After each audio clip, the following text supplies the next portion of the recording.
नमस्कार दोस्तों, स्वागत है आपका हमारे यूट्यूब चैनल में। दोस्तों, CSIR Indian institute of toxicology research की तरफ से एक वैकेंसी निकल के आ रही है। दोस्तों, ये भर्ती लखनऊ के लिए रहने वाली है और यहाँ पे दोस्तों ये भर्ती निकल के आ रही है। ऑनलाइन जो है आपका 1 मार्च से स्टार्ट हो चुका है और 31 मार्च तक इसका लास्ट डेट रहने वाला है। तो दोस्तों, इसमें किस किस स्टेट को मौका दिया गया है, कितनी वैकेंसी है, तो आप बने रहिए वीडियो के अंत तक। और चैनल पर नए हो तो हमारे चैनल को सब्सक्राइब जरूर कर लें और बेल आइकन को प्रेस कर लें।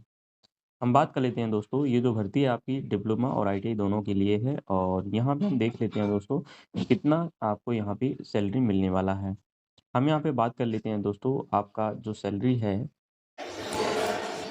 तो दोस्तों हम बात करें तो यहाँ पे जो डिप्लोमा के कैंडिडेट हैं उनके लिए हम बात करें सैलरी का, तो टेक्निकल असिस्टेंट यहाँ पे पोस्ट का नाम रहने वाला है और उनको जो सैलरी मिलेगी यहाँ पे वो मिलेगी 63,312 रुपये अप्रॉक्स। तो दोस्तों ये सैलरी स्टार्टिंग सैलरी यहाँ पे मिलने वाली है। पे मैट्रिक्स की हम बात करें तो 6 यहाँ पर रहने वाला है डिप्लोमा के लिए और अपर एज लिमिट जो है UR कैटेगरी के लिए 28 ईयर्स है।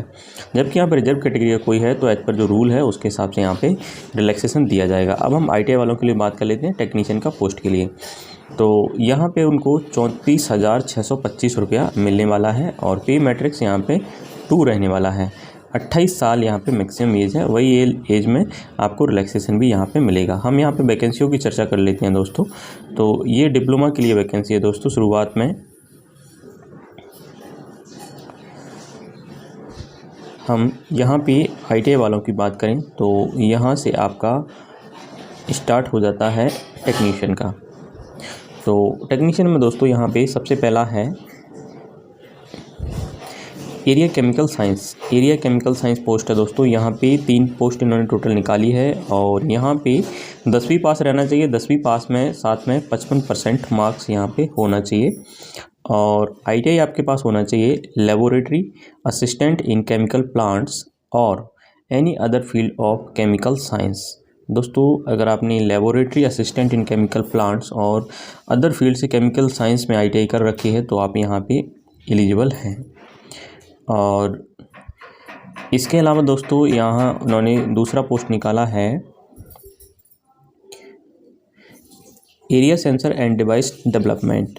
तो यहाँ पे एक पोस्ट रहने वाली है, सेम है 55% मार्क के साथ। ITI यहाँ पे इन्होंने इलेक्ट्रिकल मेडिकल इलेक्ट्रॉनिक्स इंजीनियरिंग और प्रोडक्ट डेवलपमेंट में यहाँ पे अगर ITI है तो भी आप यहाँ पे फॉर्म भर सकते हैं। एक ही पोस्ट है दोस्तों, यहाँ पोस्ट बहुत ही कम इन्होंने निकाला हुआ है।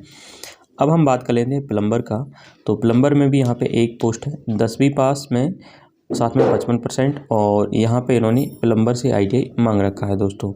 इसके बाद है यहाँ पे इलेक्ट्रीशियन का एक पोस्ट निकाली हुई है और यहाँ पे इलेक्ट्रीशियन ट्रेड से ITI कर रखी है तो आप फॉर्म भर सकते हैं। इसके बाद हम बात करें टेक्नीशियन एरिया रेफ्रिजरेशन या फिर AC टेक्नीशियन की, एक पोस्ट रहने वाली है दोस्तों और ITI होनी चाहिए आपके पास। 10वीं में 55% मार्क्स रहने चाहिए और ITI आपके पास रेफ्रिजरेशन या AC टेक्नीशियन की ट्रेड से आपके पास ITI रहना चाहिए। इसके बाद है दोस्तों यहाँ पे एरिया कंप्यूटर साइंस, इसकी भी एक पोस्ट है और आपके पास जो ITI है वो यहाँ पे इन्होंने नेशनल या स्टेटेड मतलब SCBT NCBT दोनों कोई भी अगर ITI है तो आप यहाँ पे फॉर्म भर सकते हैं। और किस किस से computer hardware and network maintenance, information communication technology system maintenance trade, तो इतना ट्रेड यहाँ पे दिया हुआ है दोस्तों, इससे आप फॉर्म भर सकते हैं। दोस्तों वैकेंसियों को देखें तो काफ़ी कम यहाँ पे इन्होंने पोस्ट निकाली है। इसके बाद कंप्यूटर साइंस की भी यहाँ पे एक पोस्ट इन्होंने निकाली हुई है। इसके बाद एरिया बायोलॉजिकल साइंस की भी यहाँ पे पोस्ट इन्होंने निकाली हुई है और ITI मांगा हुआ है diploma in area of any field of biological science. अब हम यहाँ पे मोड ऑफ एग्जामिनेशन की हम बात करें तो मोड ऑफ एग्जामिनेशन में यहाँ पे टेक्नीशियन का जो सिलेक्शन है तो पहले दोस्तों यहाँ पे इन्होंने क्लियरली मेंशन किया हुआ है कि आपका ट्रेड टेस्ट या फिर स्किल टेस्ट होगा, तो उसके आधार पे अगर आप सेलेक्ट होते हो तो आपको कॉम्पिटिटिव जो CBT रहेगा उसके लिए आपको यहाँ पे बुलाया जाएगा। तो पहले ट्रेड टेस्ट होगा और फिर उसके बाद यहाँ पे CBT आपका होगा। CBT में भी दोस्तों यहाँ पे आपके 3 पेपर रहने वाले हैं।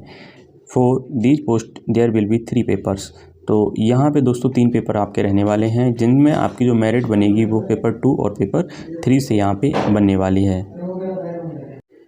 अब हम यहाँ पे पहले पेपर की बात करें मित्रों, तो यहाँ पे मेंटल एबिलिटी टेस्ट होगा आपका, जिसमें 50 क्वेश्चन आपके रहने वाले हैं और प्रत्येक क्वेश्चन आपका 2 नंबर का रहने वाला है। नेगेटिव मार्किंग यहाँ पे there will be no negative marking in this paper, तो यहाँ पे आपकी कोई माइनस मार्किंग नहीं रहने वाली है। इसके बाद इन्होंने यहाँ पे लिखा हुआ है mental ability test will be so divide so as to include general intelligence, quantitative aptitude, reasoning, problem solving और सिचुएशनल जजमेंट ETC। दोस्तों ये भी यहाँ पे आपके शामिल रह सकते हैं या रहेंगे।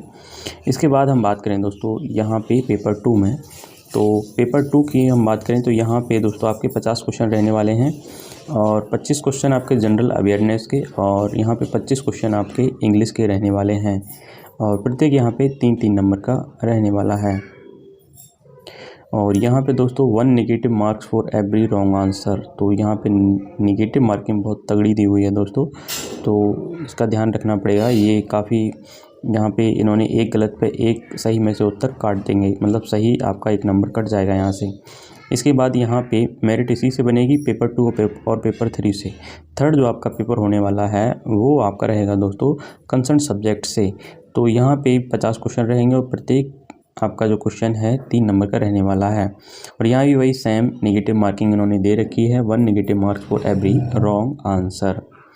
तो दोस्तों ये तो आपका पेपर का मोड था। आपको बेनिफिट्स में जब आपकी जॉब लग जाती है तो यहाँ पे DNS allowance, house rent allowance, transport allowance, इसके अलावा और भी कई सारे जो अलाउंस है वो सब यहाँ पे आपको मिलने वाले हैं। दोस्तों ये वैकेंसी काफ़ी कम है, अगर आप एलिजिबल हो तो इसमें आप ज़रूर इसमें अप्लाई करिएगा और चैनल पर नए हो तो हमारे चैनल को सब्सक्राइब ज़रूर कर लें। Thank you so much.